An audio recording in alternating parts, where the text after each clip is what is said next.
Okay, guys, it's time for Chapter 2 of 15 of Hide and Seek. And as always, remember, if you want the game, the link to download it is in the description below. Let's get right to it. Chapter 2. For hours you have waited with Caleb in the police station. You haven't spoken since your parents died. At least you hadn't spoken. Caleb keeps asking you what was happening, but you have no idea what to say. So you say nothing. A female officer approaches you. Read, Caleb, my name is Linda. I'm an officer. Wow. Are you a policeman? Do you have handcuffs? I do. Would you like to play with them? Yes, I would. Okay, please take care of them while I ask your sister some questions. And if you see any bad guys, make sure to catch them for me. You're very nice, but that routine doesn't work on people older than 6. Wow. What an attitude. Reed, I understand you're going through a lot, but we need you to help us for your sake and your brother's. Fine, Caleb, I'll be right back. Don't go anywhere. Stay right here. I won't. I'll stay here. He'll be safe, Reed. It's a police station, one of the safest places around. Yeah, well, and up until about a few hours ago, I used to think home was the safest place around. The police have only been questioning you for a half hour, but every minute under the fluorescent lights feels like an eternity. I'm trying to tell you, I was too busy not getting killed to see what happened. Reed, I know you're stressed, but lashing out at us isn't going to help us. It will only make it worse. My parents were just murdered while I was in another room. I don't see how much worse it could get than that. The intruders who murdered your parents might well come for you. Wow. Wait, this isn't over? This horror might continue? Resist the cops. They might be on it. I don't have enough gems, so we have to resist.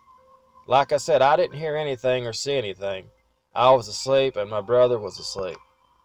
All I know is that my parents are dead and my brother and I are all alone now. Can you think of anything in your history? Maybe your parents received threats. No, the only threat in our house was no television if it didn't do my homework. Wait a minute.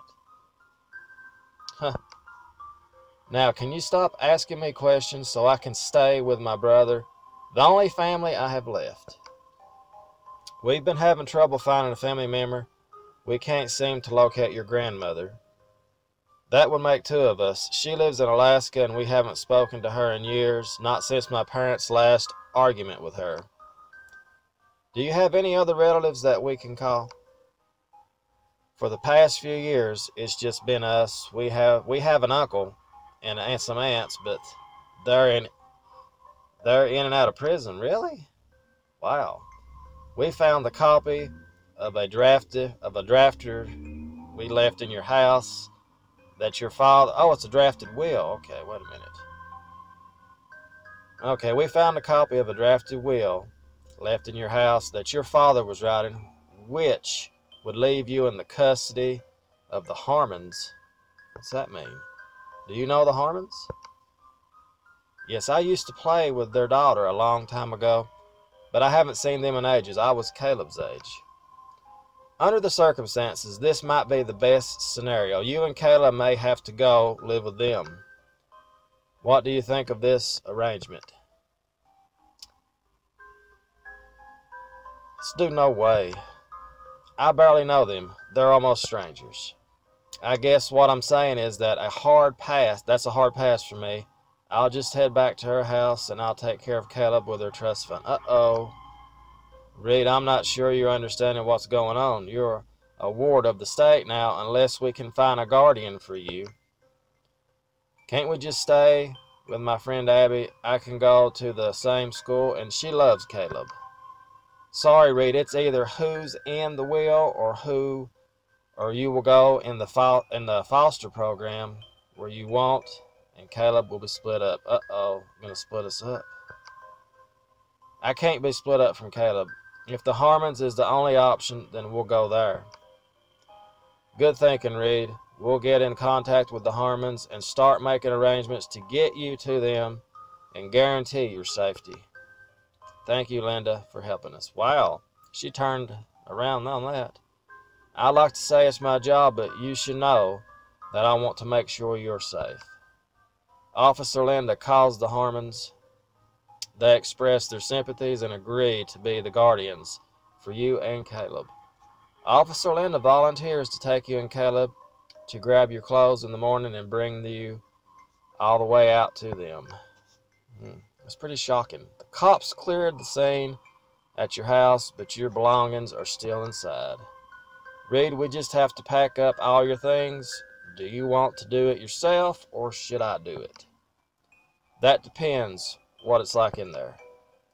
The evidence has been removed, but it hasn't been cleaned, so there is blood everywhere, but it's up to you. Stay outside with Caleb. Could you pack a bag for Caleb and me? I prefer to stay out here with Caleb. Yes, no problem. I'll get everything for you. Is there anything specific you want? No, just a variety of clothes for both of us and grab some toys for Caleb. Does Caleb have a special blanket or toy that he needs? He'll play with anything, so whatever you can get is fine, thank you. Officer Linda enters the house to pack your belongings while you wait with Caleb. It's still morning and not even a day since your parents died, but you are packed up and about to leave. That should be everything. You can say goodbye to your friend, and then we have to leave. It's a long drive. You notice Abby approaching from you from the sidewalk. Caleb gives Abby a big hug, not wanting to let go. Can you come with us, Abby? Sorry, bud, I have to stay here and hold down the fort, but I'll come visit you, I promise. Hey, Caleb, can you give us a minute to say goodbye? Caleb walks away so you can have a private moment with Abby. Abby, thank you for coming to send us off. I am so sad that you're leaving. I feel like a part of me is leaving. I didn't even get a chance to tell you about what happened that night. It's been so horrible. Reed, don't think about it. Be thankful that you're still alive. Huh? What's wrong? It just seems like you're not upset that my parents were just murdered. Of course I am, Reed, but I'm thankful that I have you. Just be patient. Everything will be okay. Thanks, Abby. I'll call you as soon as I can. Abby gives you a hug and then walks away.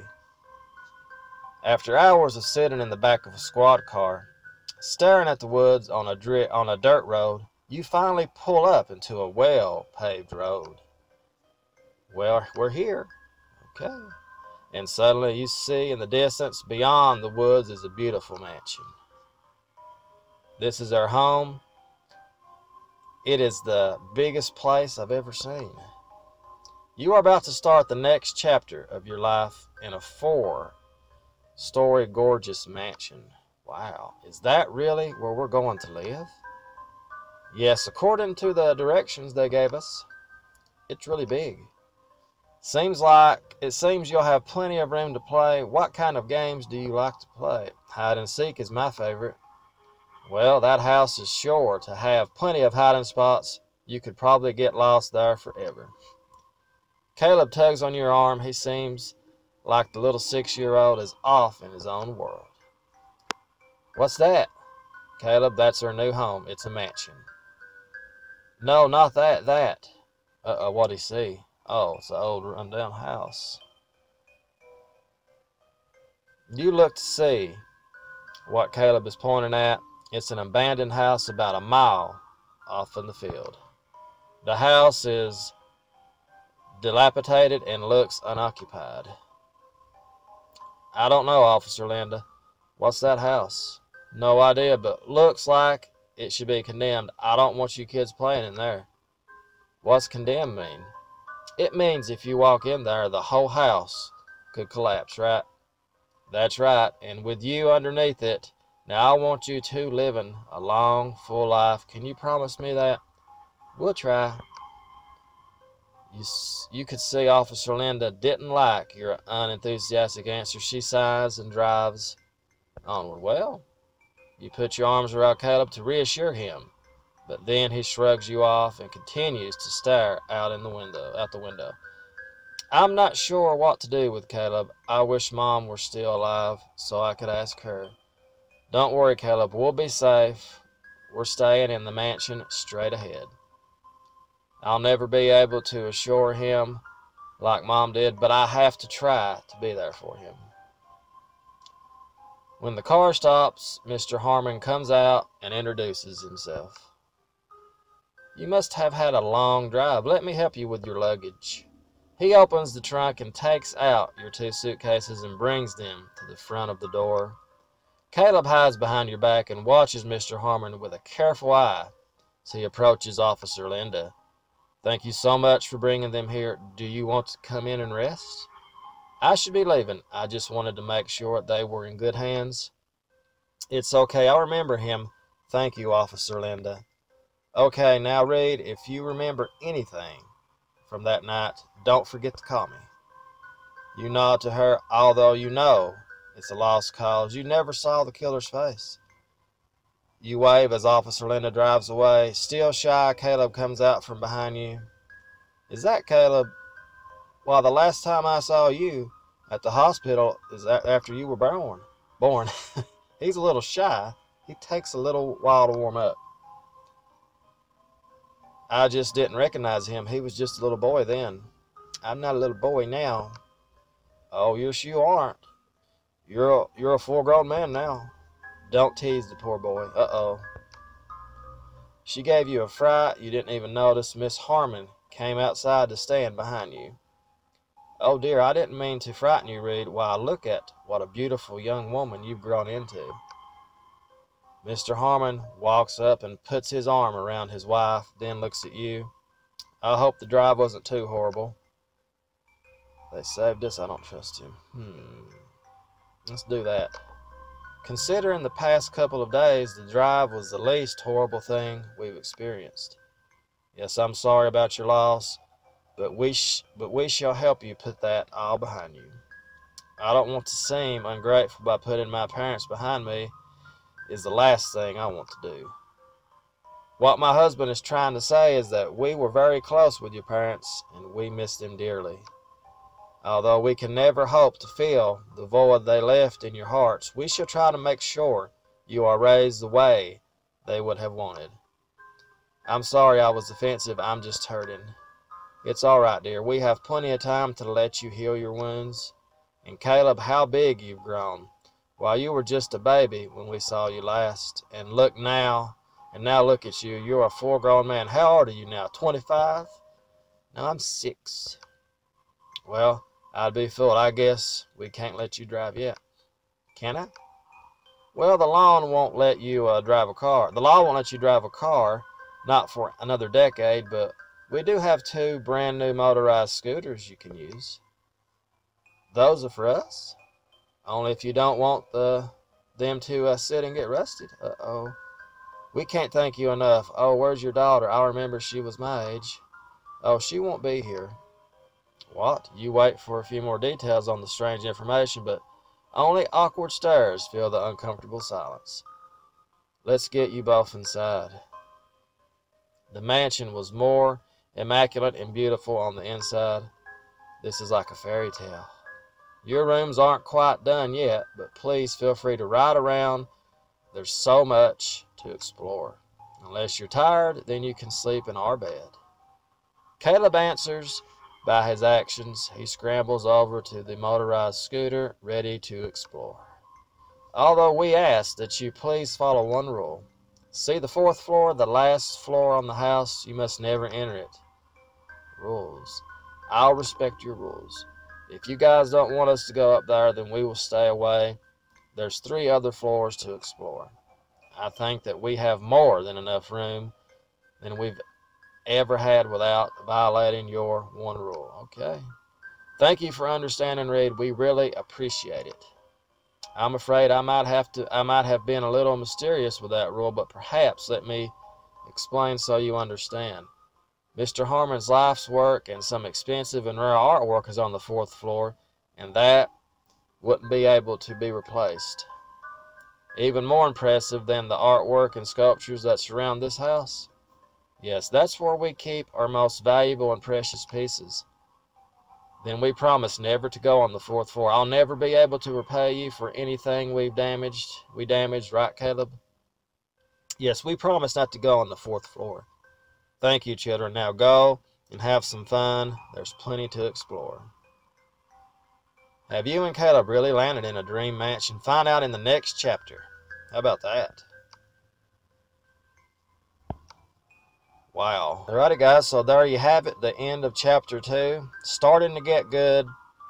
I'm guessing that their daughter may be dead. There's a ghost around or something like that. Or she may be on the 4th floor or something weird like that. I don't know. But anyway, hide and seek, starting to get interesting. So join me as always tomorrow for chapter 3. And remember to download the game. That link is in the description. As always, have a great day.